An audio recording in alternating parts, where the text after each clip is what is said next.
Here we go. I am sitting down with Don Saladino. He is a coach, a keynote speaker, a fitness entrepreneur.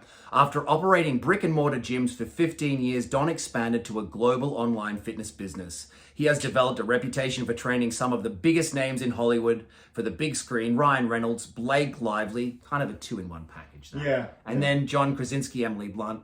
Another one. Liev Schreiber, Sebastian Stan. I don't think they're dating. They're not dating. They're not dating. No, but they like each other. They're cute. Yeah. They're cute. And Hathaway, Jake Gyllenhaal, Hugh Jackman, and David Harbour are among his roster of clients. That is amazing. I want to ask you, my first question is the most poignant. Are your dogs really named Sambuca and Rigatoni? They're Russian dogs with Italian names. So the idea was Sambuca was our first, the liqueur. Okay. Rigatoni is the food. And then we were going to go with a Zeppeli, which was like the dessert. Yeah. But 2 dogs is enough, man. Yeah, it really is. No, they're amazing. They're our life, but yeah, 3 is just too much. Do you, as a trainer, do you eat rigatoni? I mean, I'm Italian, so it'd be sacrilegious if I said no. Right. Absolutely. Yeah, but not often though. Not often. Not by the look of you, not often. But when I do it, I eat like I'm going to the electric chair. So it's very important. I don't believe in this like, oh, well, I'm going to lighten my calories up earlier on in the day and just, diet. No, I'm like, I'll eat normally and then I'll eat like I'm going to the electric chair. So I feel you on that. If you're going to go, just go. You got to go. Yeah. You got to go. Now, you've trained some of my favorite actors, some of the best bodies in Hollywood. How does the process begin? I'm always interested in this. Yep. How does your relationship with them begin? Do they get the role and then they call you, or how does that work right at the beginning? Well, it's interesting is a lot of them I've been working with for so long that it would just be conversation like, oh, by the way, Deadpool 1 starting. And you're like, oh, okay, great. Like that was kind of how it happened with Ryan, because I was working with him back, before Green Lantern. I mean, it was a movie he did called Buried, which is, I think, one of the most petrifying movie ideas I've ever heard. He had to literally lock himself in a coffin. Oh, that's right. That was where he shot underground, and then they were using like a CGI snake, and then he was like, "Well, they used a real snake because it wasn't." Excuse my language. Fuck that. I'm gonna say it, but I'm like, I hate snakes. So, I remember him coming out of the coffin after 2 weeks, and he was like this thin and pale as a ghost, and so the movie roles are definitely interesting. But when someone was reaching out to me and they're like, hey, we'd love to meet you, we'd love to talk, we'd sit down, have a cup of coffee. Mm-hmm. What's the role? What are we trying to create here? How much time do we have? Okay, great. Now let's go through our physical screening, which is a basic functional movement screening. I had a team of physical therapists working for me, so if there were any red flags, I can snap my fingers, have them come out on the floor, and we would look at movement patterns. And then at that point, it's based off what we're trying to create and how they move. Then I create the program. We can get our nutritionists involved. We can get, one of our functional medicine doctors involved to assess blood work if we want to dive in that hard or not. Mm-hmm. So we really was a full kind of white glove service. You're getting everything that you need. If you're traveling, you're going to get either a coach to travel with you, or we're going to send you off with your program. And, I just like to make sure that they never really worried about anything. Yeah.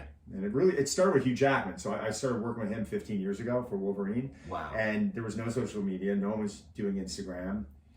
He would be like, oh, let's do a picture. And I'd be like, no. I was like, because I was so concerned with his privacy. Right. And I think that's what kind of set me apart early on. And I think all the actors came in and never asked him for pics. And after a certain period of time, let's take a pic. It's like, okay, great. Now everybody wants to take it because we need to fulfill social media. And it's good, but I think there's a time and place to ask. Yeah. I normally never ask, and I think because I never ask, they always offer. Yeah, nice. That's kind of how I like going about doing it. But I've had relationships with them for a long time, so most of them are family now, which is nice. And then when you assess them with like a physical therapist, etc., are you looking for their mobility, kind of seeing like, are they good with overhead movements? Yeah. Are we going to be okay in a squat? Like, how much can we push them in these areas? You nailed it. I always I'll always train around it. So if there is an injury, there is a red flag, then I'm trying to get the thumbs up or the thumbs down from the PT saying, listen, no, they need to train. Yeah. But we're not going to get them pressing vertical. We're going to get them on a high incline, or they're lacking an external rotation or thoracic extension. Let's work on that in the warm up. So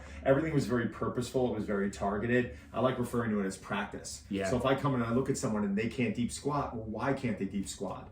Are there things that we can do to help clean up the deep squat? Then we'll mix that into their warm up rather than just putting them on a bike or a treadmill and have them get their heart rate up. Everything we did was very purposeful. And then, we load the shit out of them and we do it in positions that are safe. And the intensity really depends on their training age and what they can handle and their stress levels and all these things that I think as a coach you really need to look into. It's not this one size fits all. Let's just train like Rocky and, beat the shit out of the person and then bring them back the next day. Like, these actors, as you know better than anyone, time zone change, family. You could be on set and I know where a camera breaks down. You're there 4 hours late. You're supposed to be in for the workout the next morning at 6. Like it's very demanding. I almost find it more difficult to train an actor than it is an athlete. Right. Because, you know Tom Brady's schedule, right? Yep. Yeah, he's getting hurt. The actors are doing their own stunts. Like Ryan Reynolds broke his neck on set. Like things happen. He broke his back. Like shit happens where he's been very open about and spoke about. But, you know, these actors put a lot of demand on themselves. He broke his back? Yeah, I think I think it was like a fracture or something. Oh my gosh. He's a beast. I mean, that's madness. But I've always been interested in the process of the goal. So for instance, with a Wolverine, you're like, okay, this is the body that we're going for. And how do you define the goal? Do you define it with words? You're like, let's get as jacked as possible. No, we would go on Google. With find a picture. Oh yeah, perfect. Sorry to jump in there, That's but great. like it's a great question. No one asked me that. I mean, Liev Schreiber, I remember, did it. Not for Ray Donovan, but he was training for that movie Chuck. It was Chuck Wetner story, which is like, I think it's who Rocky really is. Rocky was this guy Chuck, and that's who Stallone based the story off of. So I never saw a picture of Chuck, and Liev sat me down and pulled up a picture of Chuck, and I'm like, oh man, we have to soften you up a little bit, right? Like, but he had to still be boxing. We had his boxing coaches to do that with, but we still needed this level of strength and resiliency. Dave Harbour for Hellboy, he was in a prosthetic suit, right? So what are we worried about training for? No, we needed to make sure that when he was off in Bulgaria riding a horse for the next 6 months, he had this level of resiliency, and he originally had back problems. So we really focused on cleaning that up and getting him strong. Yeah. And you know, it's not always, you know, where, you know, the actor needs to look like Brad Pitt in Fight Club, which is probably one of the most common requests I've ever received. Well, that was an iconic body. Like, oh, he's Brad Pitt too. I mean, totally. Everyone, you know, he's pretty cool. So yeah. I mean, but I'm interested in that. So there would be a picture for Hugh Jackman for Wolverine. He was like, that's the body. That's Hugh, no.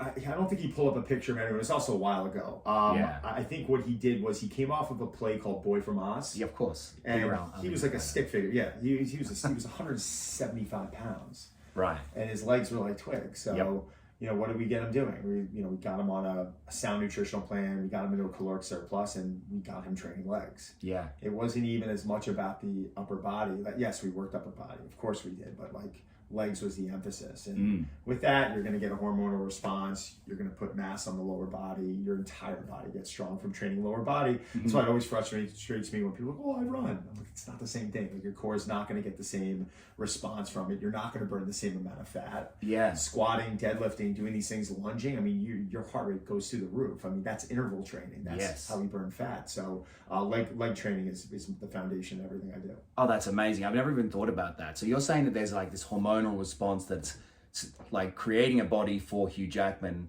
Legs were so vital, even though the iconic Wolverine shot is all upper body. Yeah. Like, really, he's coming out, but it's built from the legs. Legs, yeah. I mean, like when I prep for a dozen covers. Right. And I mean, my abdominal training is like so unassuming. Like, maybe 1 day a week, 2 days a week, maybe 2 exercises each day. I'm spending like 10 minutes on it. Wow. It's about the fact that I can pull a lot of weight off the ground, and I can put weight on my back, and I can carry in a lot of weight, and I can move my body in a specific fashion under load. And that's what I try and get people to do. That's really what, you know, core strength's about. Like, can our body support, you know, that weight that we're carrying around? So legs is, for me, it's the most vital muscle group to train. Yeah. When you're deadlifting and you're squatting, you're creating tension throughout the body. It is really a full body exercise. Yeah. Oh, that's fascinating. I heard somebody recently, and this is one of my later questions, I'll just push it up to right now, about, you know, crunches versus a deadlift for abdominals or a squat. A squat and deadlift is going to be more functional for and better for your abs, popping abs, than crunches, would you say? Yeah, I mean, I don't do crunches. Right. I actually did crunches recently as like a gag with my buddy Frank Seppi. Okay. He's been on 500 magazine covers, and man, did I feel them, because I don't do them. So I sometimes relate that feeling with success. And the reality is, if you have 500 pounds on your back, that's pretty demanding on your midsection. If you're pulling 600 pounds off the ground, that's pretty demanding on your midsection. So that's where my success has come. The majority of the people in the industry that I think are great, people who have physiques that are exceptional, world class. You and I were talking about Mike O'Hearn earlier. Like Mike doesn't do a lot of abs. Like Mike's a strong boy. Yeah. You know, my buddy Frank doesn't do a lot of abs. Frank hasn't done abs in weeks actually. Like, wow. Frank is good at those lifts, and I think that's what translates. And he'd build them in the kitchen too. Yeah. Listen, you can't, if you got a layer of fat over everything, you're not going to see it. Sure. So I think you don't have to live in this contest dieting mentality all year long. I'm actually against it. I never, for any of my covers, I shot the cover of Muscle and Fitness last year. I don't go into a carb, deficit. I don't dehydrate the body of water. Like when I'm shooting a cover, it took me 4 weeks to get ready. Like if I had to do a cover now, I'd probably need 2 to 4 weeks. It's just a little bit of manipulation. It's really staying on your macronutrients, understanding what's going in your body every day, maybe being a little less loose, not having an In-N-Out burger when I'm out here, stuff like that. So you're saying kind of get into a little bit of a deficit for the next 2 to 4 weeks before a shoot. Maybe. Well, a deficit for me was 300 grams of carbohydrates a day. Right. So, because I was up at 500, so going from 5 to 300, I lost 7 pounds in the first week. Speaking to a friend of mine, and we were just like, oh, what's that? I was like, should I change it? And he's like, actually, my first Muscle and Fitness cover, I remember asking him, like, do you think I should drop it more? And he's like, just stay there. He's got Dr. Ben House, a friend of mine. And he, then every day I was literally waking up and I was seeing more veins appearing on my chest, and I was seeing a dryness start taking over. And I'm like, wow, it's just a reminder. You got to trust the process. You lose 7 pounds the first week. You're like, all right, what does it mean if I lose more weight? Is that better? Like I probably lost the next 3 to 4 weeks, maybe another 2 pounds. But it was this quality, it was this dryness, it was this level of vascularity. I got veiny, my body got hard, it got tighter. Inflammation went away. Wow. Just things like little markers that I just knew it was happening, and could have used more time, but listen, I went in with what I had. Here's what it is. Mate, so you're telling me dropping 200 grams of carbohydrates, is that right? I dropped 200 grams, yeah. Okay. But I kept my protein the same. My protein was around 275, which most people would be like, well, that's too high. No, it's not. Like I'm at about 1.25 grams per pound, and that's not all through animal protein. So if you were to remove the plants and the nuts and oils and the seeds and the grains, I'm probably consuming around 1 gram per pound of body weight of animal protein. So animal protein is how we're going to build muscle, right? Yep. And plant protein affects other areas of the body, right? Yeah. It's hair, nails, skin. Like we need it's not just about building muscle. So I was pretty strategic about it. Fats were down at about 90 grams, down from 125 grams. Yep. So I think nutrition for me is important to really play with a bit. Like I believe in metabolic flexibility. I believe in using carbs and fats as your energy source. I think protein is one of the most important macronutrients. And a lot of us, we don't need as much as, 1 gram per pound to live, but it is helpful if you're a high performer. And, I think during the year, our bodies crave different things. And there are times during the year where I get on a fat adapted diet for 4 to 6 weeks because I feel like I need that. Meaning a kind of ketogenic? Yeah, but I'm not in ketosis, but it is dropping carbs. Or I use, there's a product I like using at times called Lumen. Okay. Which promotes metabolic flexibility. It's actually really cool. It's a chamber that you breathe into and measures the amount of carbon dioxide in your body, and based off of that, it gets smarter day by day, and it'll actually set up your carb cycling for you. So it'll let you know if you need to consume more fats that day or more carbohydrates that day. But it gets you into a range of fat consumption that I've never been into. I was consuming 180 grams of fat a day for a while. Wow. Which was high, but I was doing it through healthy things, nuts, seeds. Let me understand. This is a little machine that you're breathing into? It's a little black machine. And then it tells you what exactly? It tells you where your macronutrients need to be. So the proteins stay around the same always. I don't think the proteins adjust, but the carbs and the fats will be manipulated, and it will let you know when you need a boost day. So like when we refer to them as cheat meals or refeeds, Lumen just calls it a boost day, where it's like, nope, you got to get your carbs up significantly. Like we need to pull some glycogen in. Yeah, got it. Now, how closely with it, like, here's the thing about all the actors that you work with. We're talking about body goals here. We're talking about people that look at, these bodies and like, I want that body. How closely is a dietitian working with you guys when you're training them, and like, where's the dietitian at? It depends. If there's medical stuff going on, I always like to bring one in. Otherwise, I can handle pretty much everything. Cool. Yeah.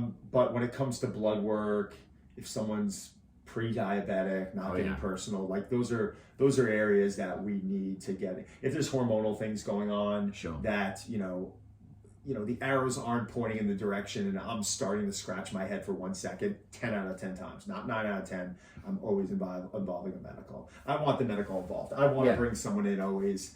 I like it. I like having the team approach. I think it's comforting to the client. Yeah. I think it shows that you're not trying to be a jack of all trades. I think it shows that you know that you don't know it all. I think these are just important things as a coach that we need to portray. Got it. So when you are doing essentially a dietitian's job or telling them what to eat, are you helping them with a meal plan? Are you giving them your meal plan? Yeah. And that's supercharged? So yes, now it's Supercharged. So thanks for the plug.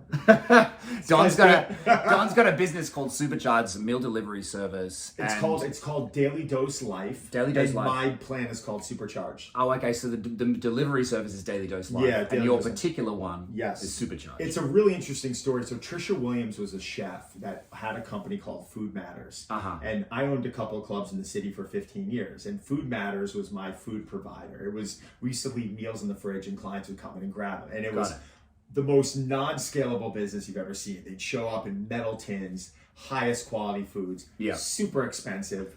And I think she lived on a break even there for like 11 years. Literally. And then COVID hit and she started feeding the frontline workers and she started partnering with all these incredible thought leaders, these doctors and really high achievers. And she pivoted her business, figured out a way to do delivery systems, started putting hubs up, all over the country, and, just created this product. Literally, I mean, I'm so meticulous about what I put in my body 99% of the time that I stopped meal prepping. And listen, I'll still go to dinners, I still cook for my kids, but I use it as a supplement. I'm not telling someone to get on it. I'm seriously, I'm not going to tell someone, go sign up for the 7 days a week, 4 or 5 meals a day. No, do 5 days a week, 2 meals a day, use it as a supplement. If you know lunch is going to be a disaster and you got to run somewhere, grab a meal. If you know you're rushing for breakfast, grab a meal. If you're eating dinner that night, save the meal for the next morning. Yeah, that's smart. So, and then based off of that, I created something called a mud bowl, which sounds really fun. It's off. I ate one yesterday. They're unbelievable. Which flavor did you have? It was the chocolate. Batter one, the brownie batter. Yeah, it's very good. The fantastic. I mean, the apple pie I think is next level. Okay. And there's a cherry pistachio, which I never thought of. I mean, it's unbelievable. But it's got 30 grams of protein, 40 grams of carbs. We're filling it with really healthy micronutrients. Well, that's my question. I didn't even know what was in this chocolate bowl oat thing that I ate today. It could well have been sugar. What was it? It was I think it's exactly, that one should be about 26 grams of protein. Oh, damn. 46 grams of carbohydrates, high fiber. We're going to start infusing it with a very high quality mushroom, not like for taste, obviously. No, we're going to use cordyceps. We're going to use lion's mane. We're going to use more of the performance and cognitive enhancers. So kind of like a nootropic / delicious dessert. You could call it that, but I think mushrooms have been very popular, but there's also now we're getting into the quality of mushrooms. So I teamed up with Dr. Dwayne Jackson, and he's got all the third-party research and testing to show why this is the most bioavailable mushroom on the market. Wow. Cool. So I'm excited. It's cool. We just got to make sure the flavor, we're nailing the flavor. What you had yesterday didn't have the mushroom in it, but we're about to go to taste testing. Yeah, because I think that the thing about health and eating healthy for people is so often a matter of time. It's so often a matter of like, I don't have time to make something healthy, so I'm just going to grab a bunch of shit that's processed, that's like quick, and I shove it in my mouth, and And they also say it's cost, right? Like I'm always hearing this. Well, I can cook this myself, and I'm like, yeah, but you don't. Yeah, right. It's like you don't do it. You say you're going to do it. It's not in your personality. You're too busy. Time is money for me. Like if I'm not working, I want to be with my family. Do I want to be in a kitchen meal prepping chicken, rice, and broccoli for 2 hours on Sunday or 2 hours? No, I don't want to do that. Like I'd rather pay a little extra money for meal. Like for sure, you probably save money by going to a Stop and Shop. I'd rather pay a little extra money. I'd rather have foods that are being rotated seasonally foods that I don't like to cook. I do not like to cook wild salmon. There are certain vegetables that I always screw up. I just don't like to cook it. So the fact that she, like a world-class chef, is able to mix the stuff in and make it taste delicious, and she's always enhancing it with something that's powerful for the body, I think makes my nutrition much better. Yeah, cool. So let's pivot to protein. Sure.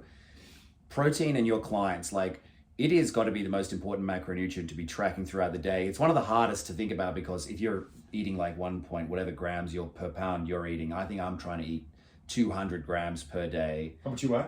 I'm 220 pounds. Okay, cool. So we're almost the same weight. Yeah. You're a lot taller than me, but... Yeah, well, but it's a full-time job. But when you're working with clients, like how much are you on them about their protein? Yeah, I really want them around that gram per pound. Yeah. And I just break it down. It's math, right? And I'm going to present it in a very simplistic fashion, but when we look at the amount of meals that we're going to have during a day, people go, well, how many meals should I have? And I like spreading them out. We don't need 8 meals a day, but I like 4 to 5 meals, 4 meals and a snack, or 5 meals, or right in that range. And why? To get 220 grams of protein. Let's say it's 200 grams of protein. If you were doing that in 3 meals, that's going to be like 75. No, it's going to be 80 grams of protein per meal. Yeah. Right? Yeah. Roughly. That's a lot of protein for the body to have to digest and process in one sitting. Yeah. And if you're getting that much protein in one sitting, how are you getting your vegetables in? How are you getting your slow burning carbs in? Like, you're eating a lot. It's in my opinion, it's tough. Yeah. And if we're not getting that food in, we're in a deficit. How are you performing? How are you feeling? How's your brain function? All this stuff. So, I like to just say it's math. For someone consuming 200 grams of protein a day, if we're doing 5 meals a day, it's 40 grams a meal. Pretty simple when you break it down that way, right? Like, but I think we don't take that approach. It's just like, we'll start eating. If you are tracking, people start tracking, and by the evening they're like, oh my God, I'm at 170. Or I'm at 150. I need another 80 grams, or 70, my math's terrible, 80 or 70 grams of protein in that next meal. How am I going to get that in, right? And then they start panicking. So I just think it's math. And I think when we break down the math and we look at it with every macronutrient, I think it gets very simple. But we also, I think calories are misunderstood. So calories are something, well, I want to have low calorie, and calories are our energy. It's like you're trying to drive a car with no gasoline. It makes no sense. So I think understanding where your maintenance calories is one of the most underlooked areas of, I think, dialing in our nutrition. I'm not food quality. Yes, it trumps everything. I get it. Protein's super important. But I think a lot of us are under eating. We're in a deficit, and if I'm speaking to a woman, or I'm training a woman, and she's consuming 1,200 calories a day and she's not losing weight and she needs to, well, I'm not going to drop her to 1,000 calories. Like, we may have to take this reverse dieting approach, which is something that's been popularized by bodybuilders, and we may have to, she may need to be at 2,200 calories, and she's at 1,200 calories. So how are we getting up 1,000 calories? Right. I do it slowly, 200 calories a week. Yeah. Maybe 5 weeks. Yeah. Allowing the body to change over time, allowing us not to retain all that water at once. Yeah, got it. And I think you got to be strategic about it. So what you're kind of talking about is, like, if somebody's struggling to lose weight and they're only 1,200 calories, which isn't a lot. Right. You're saying, like, hey, let's eat some more protein every day. Let's actually eat more and see how the training shifts. And I have a community of about 9,000 people, and I'm telling you, I've had 99% of them. And I've had nutritionists, Adam Ross, Dwayne Jackson, Dr. Gabrielle Line involved in these processes. And 99% of them, when they trust the process and they start bringing their calories up, body composition changes. Yeah, right. Yeah. Plain and simple. Yes. We're feeding them the nutrients they need. Yep. They now want to become more active. Their energy levels improve. Their sleep quality improves. Yeah. We're building muscle, which doesn't mean we're getting bigger. And magic happens, and our metabolism start moving. But it takes time. Yeah, I love that.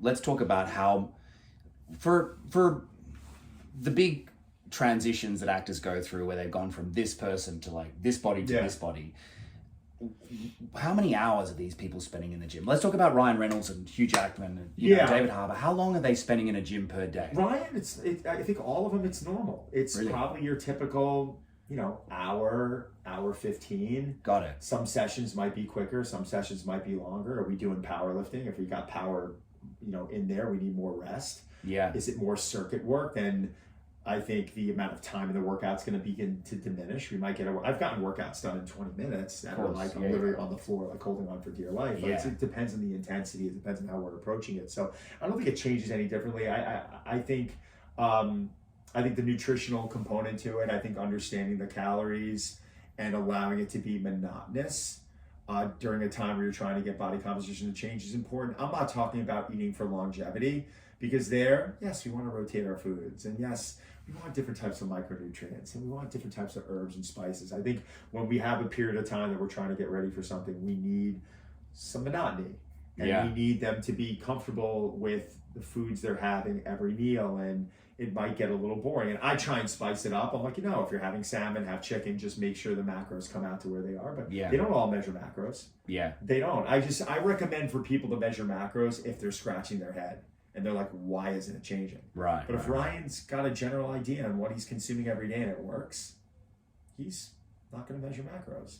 But if you're sitting here and you're like, I don't know what's going on, I'm like, well, do me a favor, track the next 3 days. And I'm like, what's your protein at? Like, well, day 1 it was at 100, day 2 was at 170, and day 3 it was at 120. I'm like, there's a problem. Like, we're all over the place. We need some consistency. If we're not consistent, our body's not going to make change. Yeah, and then, so for instance, with Dave Harbour, who had back problems, looking to lose a little bit of weight, gets stronger, or lose fat, I should say. That was an interesting story. Gets stronger. Tell me about that. I'm glad you actually asked Tell that. me. So I got a call from Dave, and he's like, I think they're going to pull the training meeting with the production company. I'm like, why? He's like, because he went in to try the prosthetic suit on, and his composition was changing so much that they were worried they had to completely redesign the suit. And those suits are expensive. Mm-hmm. So I'm like, dude, you went off to shoot, or you went off for the suit, you're 250 pounds. You weighed in the other day, you're 249 pounds.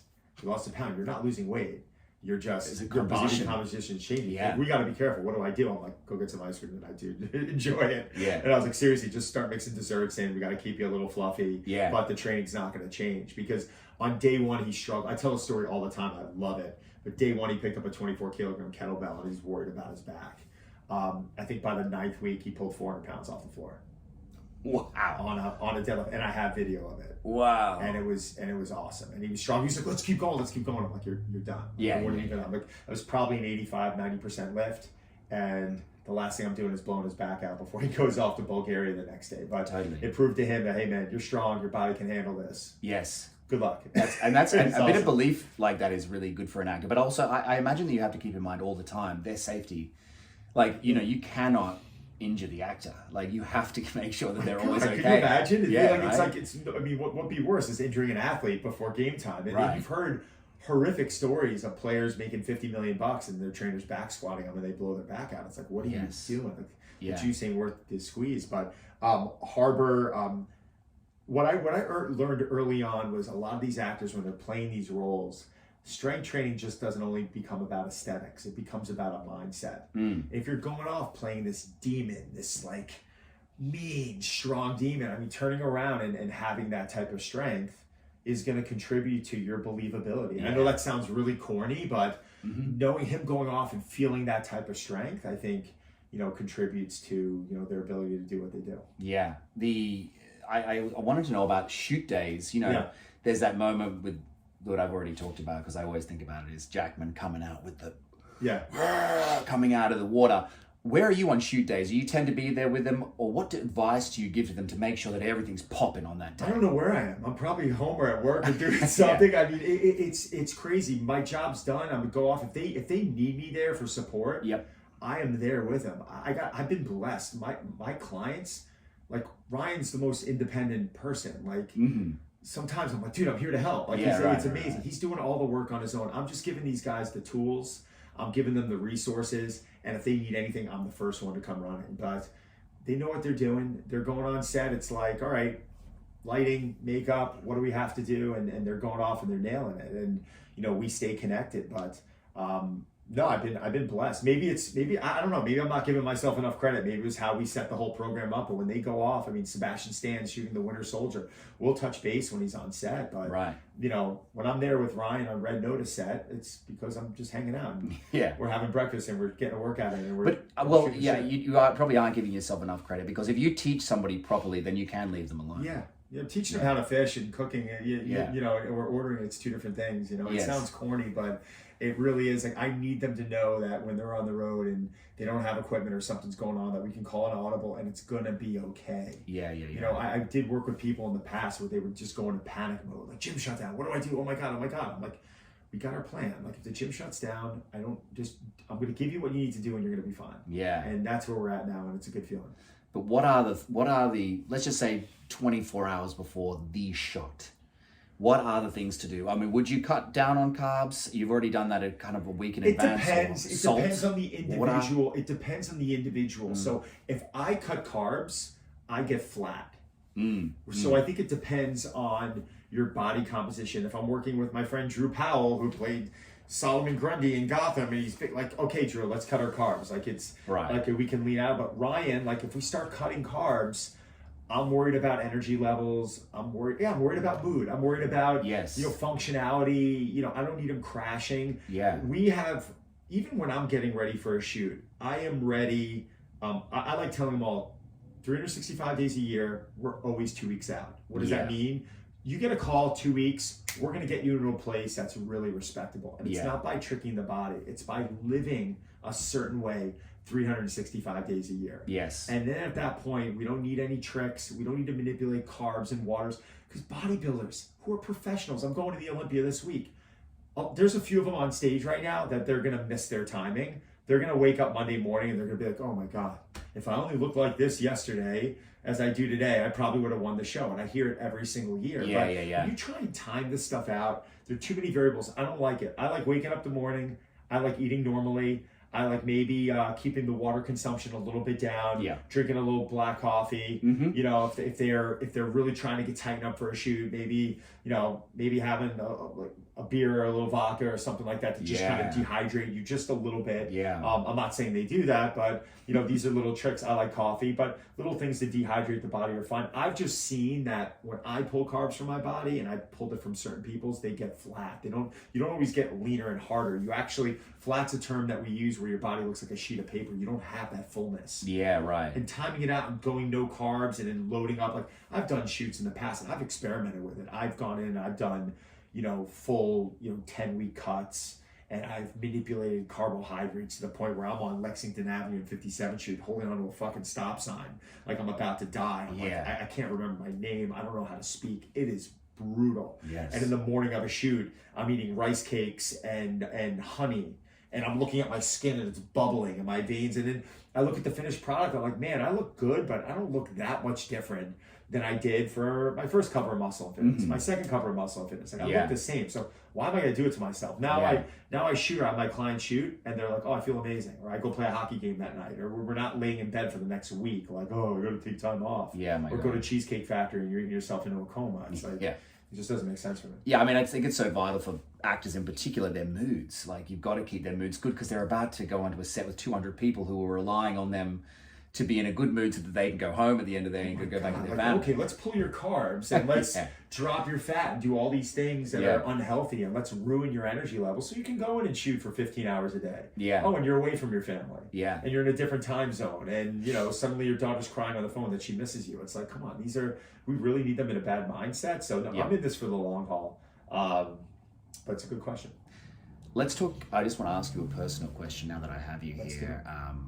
I want capped shoulders, and I'm just like, this is a new thing for me, and I'm like working towards like nice fuller shoulders. I got good shoulders. I love me, bro. You want wider shoulders? I just want like capped out. Yeah, you want that medial delt. Yeah, I'd probably start, this is going to sound funny, but mixing in a little bit more frequency, meaning training them twice a week. So I don't know how your split is, but like, let's say you're doing a horizontal pressing day like chest. I'd mix some side delt in at the end. And then obviously on shoulder day, I'd mix some side delts in there as well. I would train it, add some volume, add some intensity. I would start doing things like carries, where we're kind of bringing our arms out to the side a little bit, start carrying heavy weight. I think that's one of the most underrated exercises that most people aren't doing. And, once you exhaust kettlebells, get a trap bar, load the trap bar up, start logging the distance, start building that yoke. You got a great frame. What do you got, 6'4"? 6'4", Yeah, so you're about 6'4", 220. Yep. So like you got an awesome frame. So yeah, you bring the side delts out a lot, like the appearance of your whole physique. Like you've got a thin waist, your waist to look even thinner. Start working on side delts and a little bit wider lats. Like at 6'4", oh my God! Like appreciate it. Come on, dude. Yes. Give me a call. Give me a call in a week, and I'll help you out with that. I'll even look at your program. We can go through it a little bit. I'd love to do that. Well, also I'm waiting for a role to come through, and I'll give you a real call. Love it. Yeah, that'll be great. Let's talk a bit about. I want to talk about something that's controversial that I'm sure you get every so often, but I want to talk about performance enhancing drugs. Yes. Now, for me, ethically behind it, like what's going on with Liver King right now, he's just got caught out for, he said that he doesn't take performance enhancing drugs, said that he just eats raw liver. It's like bullshit, and that's unethical. For me personally, with acting, I'm like, I don't think that you actually are in a position where you can ethically get in trouble. You have a job to do and you should go and do it, and you should do it by any means necessary. And sometimes you've only got a short period of time. I'm personally all right with it. What do you think about it? I think it's a choice. Yeah. It's a decision. I just think that you have to own it. Right. You have to own it. Like, it's unfair when I see, I don't want to say unfair, maybe the word is immoral. Yes. That when you are in a magazine and you create something that a 16-year-old now is looking at, and they don't know that drugs was a contributor to that. Yes. If you ask me about different types of steroids, performance enhancing drugs, I know less than my kids. Like, I literally have removed myself from that because, one, I don't personally do it. Mm-hmm. And two, it's not my job I'm not someone who can ever prescribe or give advice on that. Go to a doctor. Go to a functional medicine doctor that knows a lot about this stuff, and make sure they're monitoring you and make sure it's safe. Yeah. You know, go to someone with a track record. You know, don't go to the black market, or don't go to some guy in the gym. Or what's really frustrating me is I see these young kids, 22 years old, and they're taking stuff like, oh my God, I'm breaking PRs at 45 years old right now. Like, my body is still doing great stuff. Mm-hmm. You're 22, relying on something that maybe when you're 80 or 90 and you're in that fourth quarter, okay, fine, cool, go for it. But if you're gonna do it, I have powerlifting friends, guys who compete, who, like, people ask them, like, how'd you get that big and strong? And they're like, drugs. And they'll say it in such a nice, like, comforting way that you just laugh and you're like, thanks for being honest, man. Yeah. Like, stop turning around and being the guy on the cover of Muscle Media 2000. Like, oh, I did it natural. Like, okay, like, if you did, I hope you're telling the truth. But when I see someone like the Liver King, first off, like, we all knew he wasn't. Like, anyone who's a professional in the industry knew he was on shit. Yeah. Like, there's no way in God's name. When I saw the guy, I wasn't like, oh, he's on steroids. Like, I knew he was on steroids. Like, it's obvious. Anyone knows it. And, you know, the thought that, you know, eating, what's the word? I'm like, raw meat. It's not for me. Yeah. Do I understand the importance, how organ meat can be healthy? Yeah. I had Dr. Peter Ass talking to me about this 15, 20 years ago with the benefits of organ meat. I do not want to eat organ meat. Yeah, no. It grosses me out. Yeah. I cannot eat organ meat. So there's certain things I'm going to do and not do. I'm not going to have my children drinking blood out of a wine glass. Okay, like he was doing, which in my opinion, I'm a parent, you're a parent, he's a parent. You raise your kids the way you want to raise them. I understand that and I respect it, but I don't know, man. Like, you know, my kids are making good food choices and they have ice cream. And my son has Burger King once in a while. Yeah. He's 14 years old. Yeah. Let him live. Like, I'm not going to create a monster. I'm not serving my child blood out of a fucking wine glass. It's nuts. So I'm a little, if I'm disturbed about anything, I think I'm more disturbed about the how it stirred up so much in the media. And I wonder if that letter, you know, was not mistakenly released. Right. If it was done where it was planned internally. That's now, like, I think it's fair to say that for the people that trusted him, do you still trust him? Yeah. Right? Like, even though he's admitting what he's admitting, is he doing this as a marketing ploy? Is he saying what he's saying because he was really caught and he felt bad and he's trying to keep his head above water right now? I did read some of the comments. I was curious to see what people were saying, and there were a lot of people that are supporting him. Yeah, well, if nothing else, he's entertaining. You know, that's why I like to follow him. I'm like, I'm not surprised that you're on PEDs. I'm not even upset that you were and you weren't telling us. I think that you're an entertainer. I don't think that people are looking at you going, I want that body through living. No, he's an entertainer, but he's also like, there is, oh God, this is the most controversial thing I probably said on the podcast. There's nothing miraculous about what he does from a performance standpoint. Right. It's almost like I can get my 14-year-old son to do what he's doing. It's not a big deal. Yeah. And so, like, when he's talking around primal and the stuff he's carrying, I'm not blown away by it, and I'm not fascinated by it. Maybe it's because I'm doing this as a professional for 25 years now. Yep. I've taken my craft seriously. I've studied under people way smarter than I am, and I understand what the human body can do. Yep. So, yeah, if I'm upset about anything, I don't like when people mislead the consumer. It's not their job to know. These kids, it's not their job to know. They were buying supplements. They trusted you. Mm-hmm. You got your hand caught with the cookie in the cookie jar, literally. And the PED jar. Yeah, we'll move on from it. But I bet a lot of people out there are probably wondering, you know, how many of these guys, when we go to see the Avengers or when we go and see The Rock, how many of them are juiced up? I don't know. I really don't know. I mean, if I was to guess certain people, like I'd probably be able to guess, but I don't know. Yeah. I know my guys that I've worked with, they don't even bring it up. I've had celebrities walk in to my club and they brought it up and I'm like, listen, I'm just not the guy to ask, and I never heard from them again. Right. I've had celebrities turn to me and say, I would take it right now if you told me to. And I said, well, I'm not. Right? And it's just not, it doesn't make me better or worse than anyone else. It's not my wheelhouse. It's not what I know. I don't know how to even change program design if someone was on it. Do we go with more volume? Do we go with more intensity? Everything I've done and I've learned over my 25 years of my career has been working with natural people. Yeah. So things change. How our bodies process food changes. Yeah. The leniency of how we eat can change. You know, are you taking those 2 In-N-Out burgers now? Is your body processing it differently? Yes, it is. So I don't know what I'm doing when it comes to that stuff, which is just one of the other reasons why I don't play around with it. I also buried my best friend back in 2010. He was 10 years older than me, and he was struggling on testosterone, and he kept taking more and more of it. And we found his body. The last I heard from him was Friday night, and I was in Vegas, I think, visiting my wife. I got to work. He was my head trainer. He didn't show up. It was 6 a.m. And we went up to his house, his apartment on 23rd Street, and he was dead in his bed since Friday. Oh my God. And when we had, he didn't have family, so we had, I had to, this is a crazy story, I actually had to apply for his body, pretty much. I had to go to City Hall and I had to prove that he had no family. I had to prove that we were allowed to bury him. And before this happened, he was suspecting something was going on with his health. And there's a place I didn't realize, it's called Plotter's Field, and it's where they bury all the no-names. So when I went in to claim his body, they were like, well, if you can't figure this out, we're going to put him in Plotter's Field, which is basically where we put all the no-names.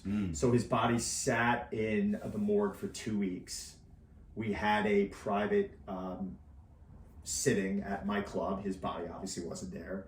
And we, said some words and blah, blah, blah. And then when I was able to gain access to his body, I bought a plot. Queens had a proper burial for him. Yeah. But I had to go identify his body 2 weeks after it's sitting in a morgue. And probably the worst thing I've ever had to go through in my life. When you go in and you see your friend, the only way I can identify it, they had to show me his teeth. Oh my God. Because his whole body was Hulk green and I couldn't even tell it was him. I'm like, that's not him. And they went like this. I was like, that's him. God. And I was with his girlfriend at the time. So, terrible stuff. So when I'm talking about this stuff and I get a little bit like, I've just seen it from an area. I've seen progressions of people over decades. I'm 45. So, I've been doing this for a long time and I've been seeing people who get on it and I see the progression of their life and if they abuse it or that it's not being monitored properly. Yeah. Now you look at Sly Stallone, like I don't know what he's on. Like, guy looks amazing. Yeah. Holy shit. If I'm that age, like sign me up. Like he looks great. He's doing incredible things with his body. I'm sure he has access to the best drugs, medicine, call it what you want, by the best doctors on the planet. And I'm not criticizing him. I'm not knocking him down, but I'm saying if you're going to do it, if he lives to be 100 years old and he's doing pull-ups or running off the dock in one of those movies, diving into the water at 95, are we on to something? Totally. We're on to something. Yeah. But we haven't seen it long enough yet. Yeah, right. I don't think we have. Like, when are we really monitoring this process now? Is it TRT has really become popularized in the last 5 to 7 years, maybe 10 years. And you're starting to hear about doctors prescribing it. In the beginning, people were unsure. Now it's more mainstream. Now it's more acceptable. Now you're hearing people saying, oh, well, we're just kickstarting the areas of the body that naturally produces testosterone. Like, people are justifying it now. Yes. But I'm curious to see, we need 20, 30, 40 years of someone being on it and being able to monitor a specific process for us to be able to really make assumptions, in my opinion. Yeah, I mean, it's really interesting because we are seeing a population whose testosterone is plummeting, especially amongst young men. We're talking about men who are like early 30s who have the same testosterone as their grandfathers did in the 1980s. It's insane, isn't it? This is crazy. So no wonder it's getting popular. I mean, I think that we need to push towards healthier lifestyles that are encouraging natural production of testosterone. Sure. I mean, my personal opinion is get out in the sun, make sure you're eating enough protein, take magnesium, and maybe stop drinking tap water. Yeah, I mean, that's my conspiracy bit. I think you're onto something. I think and focusing on sleep and starting to eliminate alcohol. I also have kind of a theory on cannabis right now. Yep. And this is becoming interesting because it's becoming legal now. Like it's everywhere, and people are. And I'm not a big alcohol fan, and I never really smoke weed. But if I had to choose, I'd probably lean more towards cannabis. We're starting to get a lot of research. I'm speaking to a lot of doctors about it. Dr. Dwayne Jackson's one of them. Would be an incredible interview for you. But he's been doing research on what it can do for gut health and actually how it can improve sleep quality. And we're measuring things with Aura now. Yes. Right? And looking at small dosages of it, right? And for years it was like, oh, cannabis ruins testosterone. And my question was, well, how much cannabis? Yes. Because if he's saying between 1 and 10 grams, which is minuscule, and the typical person back in the day, the grungy pot smoking was consuming, I'm making this number up, 50 grams or milligrams, whatever the hell it is. And with that's coming fast food and chips. Yes. And late night of partying and bad living conditions. Like, what's going to contribute? Is it that's contributing to the decrease in test levels? Sure. Yeah. Now, if you're able to take it, you're somebody who struggles with sleep, and this is helping you get parasympathetic, and you're noticing that your heart rate's lowering, and your deep sleep's improving, and your restfulness is improving, and these markers during your sleep are getting better, I think we might be onto something. Yeah. I think in the next decade, we're going to start finding out some extraordinary things. And I am not speaking like this is definitely what's happening. I'm hinting that I feel like this is the direction it's actually starting to go. Yeah. It's interesting. Wow. So wait, cannabis could be good for testosterone. It's just the things that are around cannabis. 100%. That are, 100%. Yeah, that's interesting. I've spoken to certain names, certain doctors. I'm not at liberty of being able to discuss, but they're even leaning towards it also. They're claiming they've been playing with it for 3-4 years.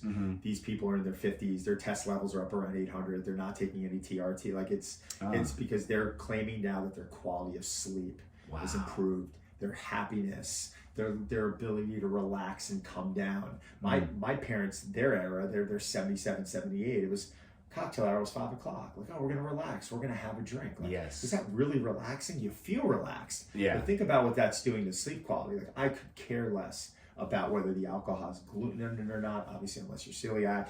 I don't care about how many calories. A mojito, alcohol's alcohol. Yes. It's toxic. It's poison for the body. Yep. It's going to ruin you hormonally if you overstay your welcome. Yeah. So when people ask me what I drink, I'm like, when I drink, I mean, I'll drink whatever, anything. Gasoline, whatever. Right. We're having a good time. It's like your rigatoni thing. It's like, if we're going to go, we're going to go. That's I agree. I mean, and I had a brain scan with Dr. Arman a couple of weeks ago, and he was like, let me explain alcohol to you in this way. Alcohol can be literal antiseptic for your body. And you have 20 trillion, million trillion, pieces of flora in your gut that you're actually killing when you drink. And, we all know that the gut-brain axis is right on top of each other. So it's like, I agree. I haven't had a really good drink in quite a while. It's my birthday this weekend, so I'm going for it. But, How old? I'm 36. You're a baby. I love it. You feel old, man. You got 2 kids, though. Good for you. Yeah, thank you. We kept chipping away. How can we... Here's the thing about trainers like you, man. You work for the best of the best, but is there a way that anybody can have access to you now? Yeah, so I created something through COVID, which was completely by accident. My 15-year lease expired May of 2020. Oh, perfect. And it was unbelievable. And I was planning on re-signing, but I launched this Challenger community, and it really exploded. And it allowed me to not re-sign my lease, which I always thought it would be a devastating day in my life because it was my identity. But it actually was one of the happiest. And it was just because I was able to take now what I did with all these people that I worked with, this niche market, and I was able to offer it to the masses. So, I have programs I sell online, which you can just purchase and you get no access to me. Or I have a Challenger community. And that Challenger community, we let a certain amount of people in a month. and they get access to a program, a nutrition guide, and then I'm literally giving a daily video answering their questions. Oh wow, that's amazing. So you can ask a question on a Sunday night, Monday morning. I'm calling out your name. I'm answering the question on video or in the comment section, and I'm coaching you through it. I bring on guests every month.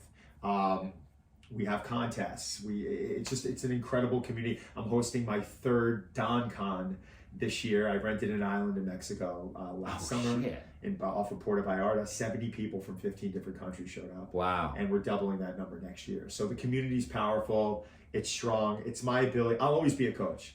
Yeah. If I became a billionaire next week, I'll always be a coach. It's what I do. It's what I love. I love that. And it's fun. I love that. And then that's at donsaladino.com? Yeah.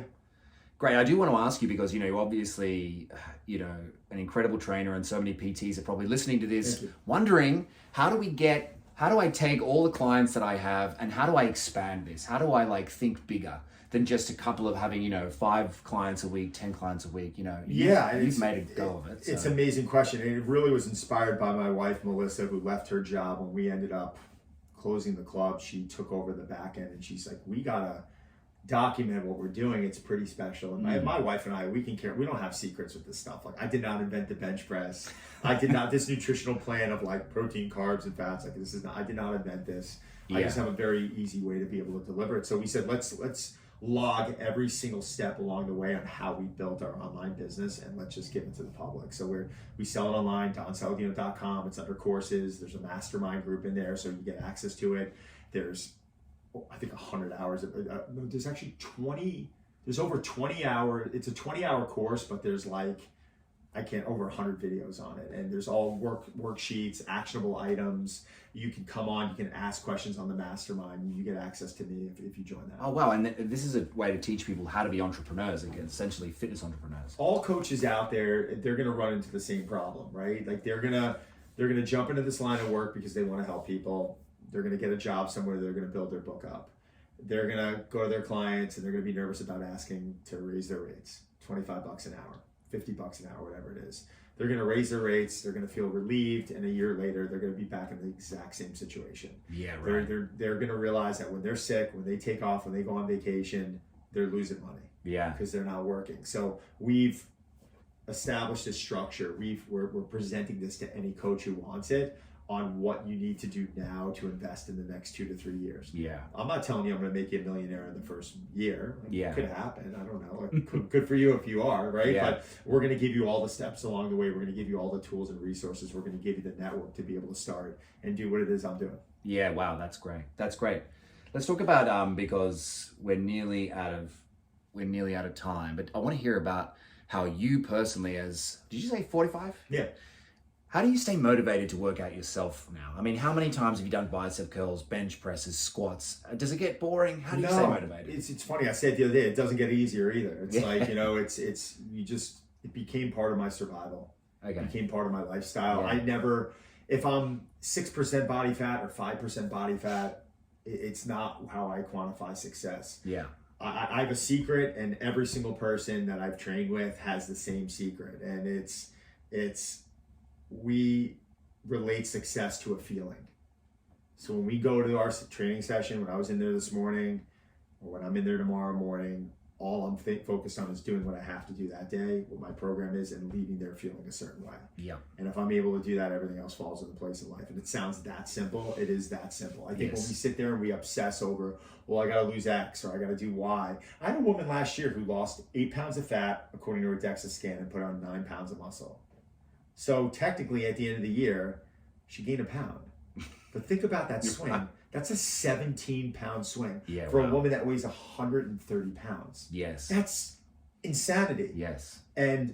But if she didn't have that data, if we didn't have those numbers and the before afters to prove it, any normal human would be like, oh, I gained a pound. Don's workouts don't work. It's like, how are we quantifying success? She was in there chasing a feeling every day, and that's why she was successful. I feel the same way about working out. I just love I need it. And my wife says, I can tell when you've worked out, and I can tell you when you've not. Yeah. And I just want you to go and do it. Does she ever tell you to just go do it? Go for a run, go do it? When I'm going out to work out, she's like, good. Yeah.